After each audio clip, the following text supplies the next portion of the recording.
po to Halloween special. Ito po ay isang kwento na makakapagbigay ng inspirasyon sa magandang hapon po. Ay, paano kayo nagkakasya dito? Kamusta naman ang buhay niyo dito? Hirap din po kasi ang inisip ko, kawawa po mga anak ko, bakit bawa po. Wala pong tatay, bakit? Paano naman ang kaligayahan mo, nanay? Yun nga po, yung nakot ko. May sama kayo ng loob sa asawa niyo po? Sa presyo po kasi noon po eh. Babago po gali. Lahat ng hirap, dinanas po eh. Hindi naman po nananakit si tatay. Yun na nga po, masakit nananakit po siya.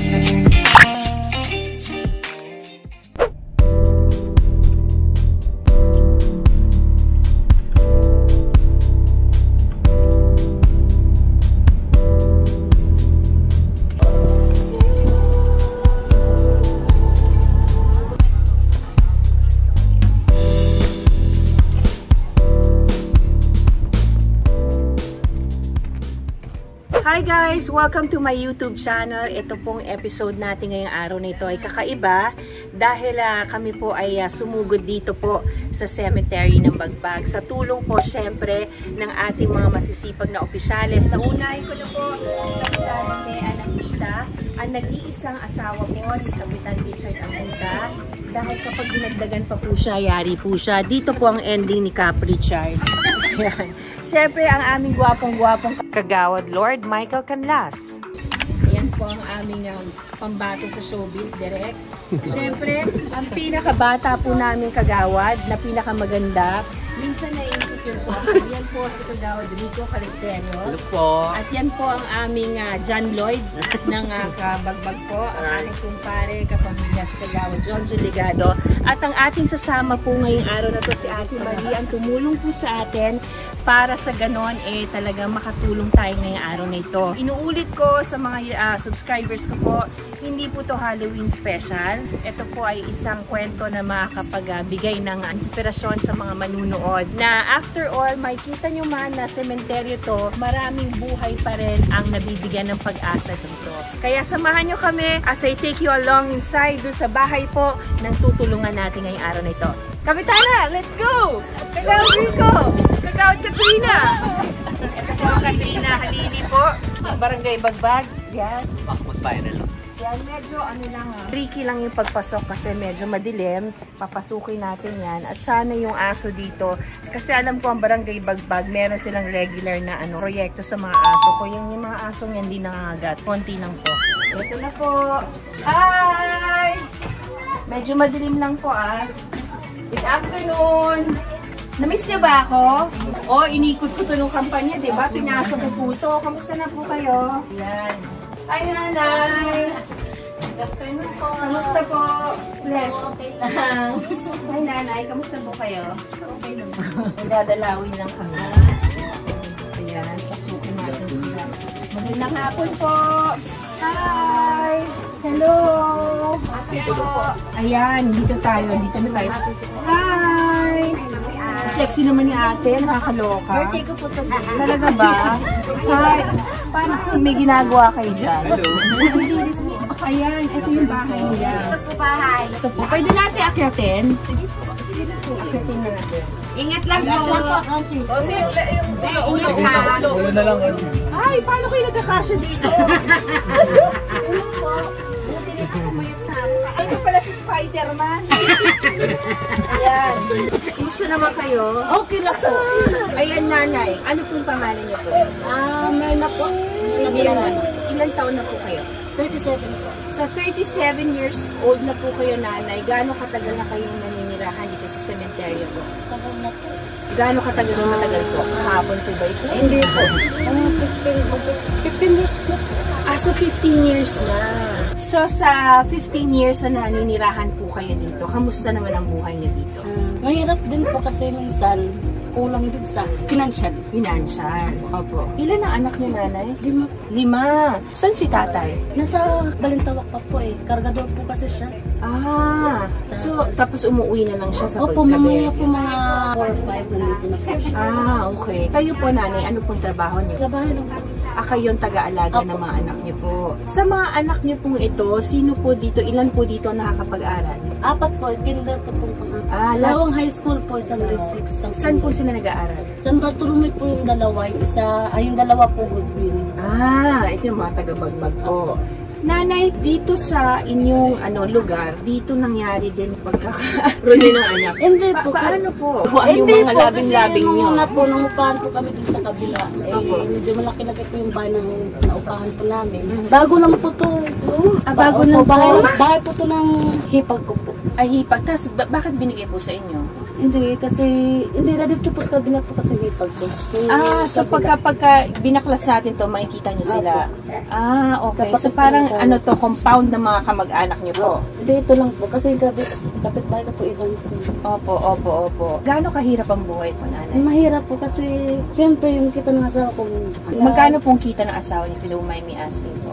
Minsan po kasi inuwi na, 1,000. 1,000 sa isang araw po? Opo, kulang pa po kung tutuusin.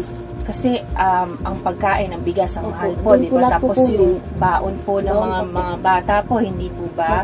Bakit nyo minarapat na hindi magtrabaho din? Bakit si tatay lang po? Gusto kong naman po magtrabaho kasi yung dalawang maliit po iniisip ko, wala pong mag-asikaso. Bago kayo napadpad po dito sa Bagbag Cemetery po, saan kayo nakatira? Ba't po ba kayo napunta dito? Galing po akong Leyte. Leyte kayo, tubong Leyte po kayo. Tapos nakilala nyo ang asawa niyo dito sa? Kasi nagtrabaho po ako. Doon muna akong tumira sa kuya ko sa Marikina. Bago po ako nagtatrabaho, nakilala ko po itong tatay nila doon po sa Marikina. Parang galit na galit kayo na nakilala niyo si tatay. Si tatay nga nagbigay sa niyang ilang anak ko. Hindi po kasi, laki po kasi ng ko po sa asawa ko, laki po ng... May sama kayo ng loob sa asawa niyo po? Sa papisyo ko po kasi noon po parang nagbabago po ugali. Paano po nagbabagong ugali, nanay? Total sa sementeryo tayo, hindi naman po nyo na nagiging kalahati ang katawan ni tatay sa paggamit po. Kasi lahat ng hirap ko po kasi sa kanya dinanas po eh. Hindi naman po nananakit si tatay? Hindi na nga po masakap, nananakit po siya. Bakit mas pinili nyo na magstay pa rin kay tatay kahit sinasaktan po kayo? Hindi kasi ang inisip ko, kawawa po mga anak ko, bakit kawawa po wala pong tatay, bakit ko po, kawawa na po, hindi po makapag-aral ng maayos yung mga anak. So mas tinitiis yun lahat ng sakit at hirap kay tatay? Hanggang ngayon ba sinasaktan pa rin kay tatay? Ngayon po parang hindi na po. Parang nagbago po siya. Simula nung kinausap ko po siya na kailangan magbago ka na kasi yung anak mo, lalaki yan, makikita yung ugali mo na hindi maganda. Sa ng Diyos naman po, nagbago naman po. Mga ilang taon bago niyo na-realize na nagbago si tatay? Ngayong taon lang po. Ngayong taon lang? So ilang taon ang tiniis niyo po? Simula po nung panganay ko pa lang po. Ilang taon na yung panganay niyo po? 14 years old. 14? Ano pangalan mo? John Mark? Tapos siya? John Alexis po, ito po yung Audrey. Ito po yung bunso. Itong nasa likod ko sino? Ashley po. Ashley, ayan. Pero para sa'yo, nanay, bilang nanay, di ba, ang pinaka-importante sa'yo is yung pagmamahal mo sa anak mo. At nakita ko sa mga mata mo, nanay, na gagawin mo ang lahat-lahat para sa anak mo. Pero ang tanong ko po, paano naman ang kaligayahan mo, nanay? Yun nga po, yung naku pa. Saka na lang po siguro kapag tapos na po siguro mga anak ko sa pag-aaral. Dahil nalaman ko ang storya mo, nanay, na inuuna mo ang, which is tama naman, ang mga nanay naman laging gagawin ng lahat ng sakripisyo, pagmamahal para sa mga anak nila, uunahin sila bago ang sarili. Ngayong araw na ito, nanay, kung meron kang gustong ihiling para sa sarili mo muna, ano yon? Hilingin ko, siguro magkaroon ng sariling bahay o kaya pagtapos mo na yung mga anak ko sa pag-aaral po. Ano po yung pangarap niyong gawin? Gusto niyo bang mag-makeover? Gusto niyo mag-relax? Dinadaan niyo na lang lahat sa dasal po dahil alam ko naman ang Panginoon, nakikita po ang puso ninyo kung gaano kayong kabuting nanay. Eventually, God sees your heart and He will eventually bless you also po, di ba? Nanay, meron kaming dalang onting tulong po sa inyo. Actually, kausap ko po si Kapitana Mean, si Kagawad John, si Kagawad Mac, at si Kagawad Rigo, at si Ate Marie. Naghahanap kasi ako ng mga yung buhay ba nila inspiring na gusto kong tulungan. Kung meron kayo isang lesson o isang aral na gusto mong i-impart sa mga nanonood sa atin? Anong gusto mong sabihin sa kanila? Na kahit gaano man ang kahirap ang buhay, anong gusto mong sabihin sa kanila para baka makahugot sila ng isang di ba? Isang pag-uugali mo na pwede nilang gayahin po kasi lahat po ng tao ngayon naghihirap po, di ba? Ang masasabi ko lang sa nanonood, sana po huwag na akong gayahin na kahit kahit mahirap, tinitiis alang-alang sa mga anak ko. Nanay, naku, ramdam na ramdam ko yung bigat ng loob niyo. May mga bagay kayong gustong sabihin pero hindi mo masabi. Hindi ko po kasi in-expect na may darating po kasi ito. Hindi ko po alam na darating po kayo Kasi biniling ko talaga kay na Kapitana at kay Kagawad John at Kagawad Rico, Kagawad Mac, Ate Marie, huwag sasabihin na ako yung darating. Kasi gusto ko ma-surprise at kasi naniniwala ako, nanay, sa bawat pakikipag-usap natin sa iba't ibang klaseng tao, merong tayong aral na matututunan. Kaya gusto ko sana, baka sakali, matuto rin ako sa mga buhay mo. Ngayon nga, sinasabi mo sa akin na kahit gaano kahirap ang buhay, ang anak mo ang nagiging inspirasyon mo sa laban na ito, hindi ba? Siguro, dapat sa mga anak mo, mahal nyo naman si Mommy, di ba? Kasi nakita nyo naman yung sakripisyo ng nanay nyo para sa inyo, para mabigyan kayo at maalagaan kayo. Hindi biro ang mag-alaga ng ganito karaming anak, hindi ba? So, nanay, alam ko hindi malaki ang ibibigay ko sa'yo, pero ito'y panimula na sana magamit mo sa magandang paraan. Hindi ko alam kung saan mo gustong dalhin to, pero sana makatulong sa'yo, nanay. At may dala din kaming grocery para sa'yo, para sa mga anak mo at diaper para sa baby mo. Alam ko, lilipas lang to ng ilang araw, pero di ba mas maganda na yung meron kang inaasahan na panimula. And alam ko, ang Diyos ay mabait at ibabless ka. Malay mo, itong maging daan. Ito'y mag-open ng daan sa'yo para mas marami pang oportunidad ang dumating sa'yo. Anong message mo sa lahat na nanonood, nanay? Sige, nanay, iiyak niyo po yan. Baka sakaling pagtapos ng iyak niyo, pagbukas ng inyong mata, andun na naman kayo sa sa utak na lalaban ako dahil mahal ko ang mga anak ko. Hindi po ba? Sa mga dito sa mga kapitbahay mo, anong gusto mong sabihin sa kanila? I'm sure mababait silang kapitbahay. Kapitbahay ko, wala naman po akong masabi. Mababait naman po sila, lalo na yung mga hipag ko. Okay naman po, bait naman po sila. Pero alam niyo naman, nanay, na sa buhay ng tao, hindi lang ikaw ang dumadanas ng hirap, di ba? Mas marami pa ang nasa sitwasyon mo na mas mahirap. Ang importante, wala kang sakit. Ang importante, hindi ka imbalido, pwede kang gumalaw, pwede pa, at habang may buhay, may pag-asa, makakagawa tayo ng paraan para maibsan yung hirap na nadadanas nyo. And sana nga, sayang wala si tatay dito para na marriage counseling ko kayo. Na sana, sa next time, huwag na kayong magsakitan. Kasi kung pwede naman daanin sa magandang usapan ng lahat ng bagay, lalo na't na may mga anak kayong umaasa sa inyo, huwag nang daanin sa sakitan, hindi ba? So, pagdadasal ko yan, nanay. And Ray, eto na, bibigay ko sa inyo yung tulong ko po sa inyo. Ayan, eto ang buhay nila sa loob. Medyo mahirap, pero nakakaya naman nila. Alam mo, yan ang maganda direct sa mga Pinoy, no? Kahit gaano ka, di ba, Kapitana? Yes. Kahit gaano kahirap ang buhay nila, they still find time to be happy and to be grateful. Yan ang talagang, ang resilience ng Pinoy kakaiba, worldwide. Sa may buhay may pag-asa. Correct. Alam mo, yan ang trait ng mga Bagbagenyo. Kahit dumadaan sila sa anong unos, they get up. Diba sabi nga nila direct, you fall 7 times and then you get up 8 times. So, dapat ganun ang attitude ng mga buhay ng mga tao. Nanay, so ito po ang handog namin lahat sa iyo. Sa pakikipagtulungan po ni Kapitana Mea ng Vita, Kagawad John, Kagawad Lord Michael Canlas, at syempre ang aming niece, si Kagawad Rico. Ate Marie, sama ka dito kasi ikaw ang naging daan. Hindi man ako in-check, pero nanonood po ba kay Mano Pottery? O yan, inampaw ko na para lilitsua ang dating natin. Ito po, sana po makatulong po sa inyo.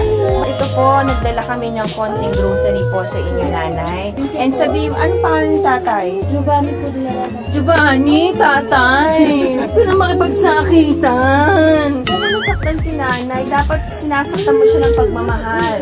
So mamaya pag uwi mo, tatay, maligo ka na. Alam na this. Iging 6 na po ang anak niyo after. So nanay, maraming salamat po. Salamat po kung Social. Oo naman, at karangalan namin ang makatulong sa mga katulad ninyo po.